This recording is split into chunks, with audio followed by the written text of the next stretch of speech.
ناظرین، یہ دکھی کہانی ایک روسی کاسموناٹ کی ہے جس کا نام ولادیمیر کیماروف تھا۔ رشین لینگویج میں آسٹروناٹ کو کاسموناٹ کہتے ہیں۔ اسپیس کے سفر میں کئی جانوروں اور انسانوں نے اپنی جانیں گنوائی ہیں، لیکن ولادیمیر کیماروف اسپیس سے گر کر مرنے والا پہلا آدمی ہے۔ یہ واقعہ 1968 کا ہے، جب سوویت یونین قائم تھی۔ تب سوویت یونین اور امریکہ نے ہر دوڑ میں ایک دوسرے سے سبقت لے جانے کی کوشش کی۔ خلائی دوڑ کا آغاز ہوا تو سوویت یونین نے بھرپور کوشش کی کہ امریکہ سے پہلے میدان مار لیا جائے۔ خلا کی تصحیر کے لیے کئی مشن تشکیل دیے گئے۔ 1968 میں کمیونسٹ انقلاب کی 50ویں سالگرہ قریب آ رہی تھی، اس لیے سوویت اسپیس ایجنسی یہ چاہتی تھی کہ اس موقع پر خلا کو تصحیر کر کے دنیا کو یہ پیغام دیا جائے۔ ناظرین، یہ بات ذہن میں رکھیں کہ اس سے پہلے امریکہ کے 3 خلا باز جان سے ہاتھ دھو بیٹھے تھے۔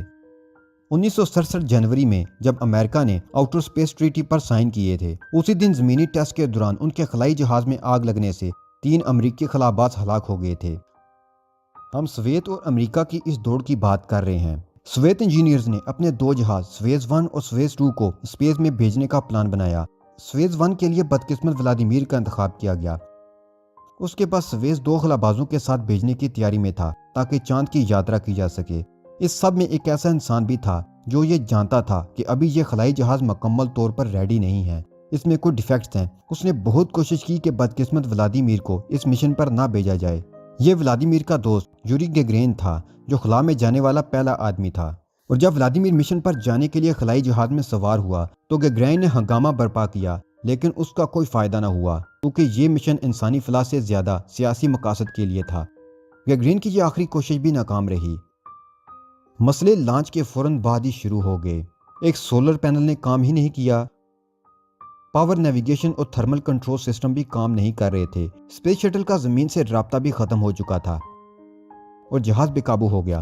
زمین پر سویز 2 کی لانچ کو روکنے اور ولادیمیر کو واپس لانے کا فیصلہ کیا گیا۔ ولادیمیر 5 گھنٹے تک زمین کے گرد چکر لگاتا رہا۔ اس نے ٹوٹے پھوٹے سامان کے ذریعے زمین پر کانٹیکٹ کرنے کی کوشش کی۔ ترکی میں امریکی سننے والے اسٹیشن میں ایک بار اس کی کال ملی۔ ولادیمیر بہت غصے میں تھا۔ اپنے 19ویں پاس کراس میں ریٹروکیٹ کو فائر کرنے اور زمینی فضا میں داخل ہونے میں اس نے کامیابی حاصل کی۔ حالانکہ سویز 1 کا زاویہ صحیح نہیں تھا۔ جب کرافٹ اترنے لگا تو اس کے پیراشوٹ نے بھی کام نہیں کیا۔ اب یہ تیزی سے ہوا میں رگڑ کھاتا زمین کی طرف بڑھ رہا تھا۔ سویز 1 کو صبح 7:40 میں اوزنبرگ کے قریب اترتا دیکھا گیا۔ وہاں سے ولادیمیر کو پہچاننا مشکل تھا۔ اس کی باڈی ایک جلے ہوئے سیاہ ٹکڑے میں تبدیل ہو چکی تھی۔ اب آپ سوچ رہے ہوں گے کہ ولادیمیر کے دوست گیگرین نے اس کے مرنے کے بعد کیا کیا۔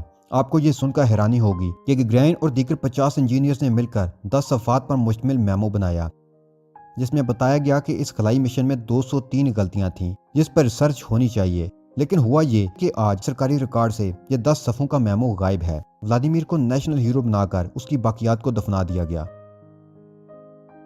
گیگرین کو اپنے دوست کی موت کا دکھ تھا۔ ایک انٹرویو میں اس نے اس مشن کے اصلی حقائق سامنے لائے، لیکن کچھ بھی نہ ہوا۔